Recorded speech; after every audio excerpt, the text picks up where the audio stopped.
আপনারা যারা ছাদ বাগানে ড্রাগন ফল লাগিয়ে খেতে চাইছেন তো তাদেরকে বলবো অবশ্যই আপনার ছাদ বাগানে ড্রাগন করুন। তার কারণ এই দেখুন, এটা হচ্ছে গাছের গোড়ার দিক, আর এখানে কিন্তু এই যে একটা ফুল, দুটো ফুল, এখানে কিন্তু অসংখ্য ফুল রয়েছে। আপনাদের যদি পুরো গাছটা দেখা হয় তো এখানে কিন্তু দুটো ফুল রয়েছে। তো সেই মতো কিন্তু আপনি ক্যামেরাম্যানকে বলবেন একটু পিছিয়ে দেখাতে, ঠিক আছে? তো দেখুন কত ফুল, আর ফুলের পরিমাণ এতটাই যে এখানে কিন্তু প্রচুর গুনতি করা যাবে না, মানে একটা দুটো করে যদি আপনাদের দেখায়, প্রত্যেকটা ডালে কিন্তু দুটো করে তিনটা করে ফুল রয়েছে। সেই মতো কিন্তু পাকা ড্রাগন রয়েছে, একটু ক্লোজ করে দেখাতে বলবো।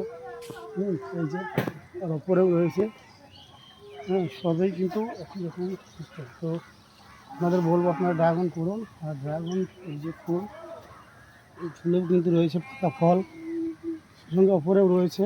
হ্যাঁ, এতটাই ফল হয় যে বাড়িতে খাওয়া তো দূরের কথা, হ্যাঁ, খেয়ে আপনাকে পাড়ার জন্য কিন্তু আপনাকে ভাবতে হবে যে কত ফল হচ্ছে, ঠিক আছে? তো এই দেখুন প্রত্যেকটা গোড়ার দিকে কিন্তু ফল ধরে গাছে, গোড়াতেও রয়েছে।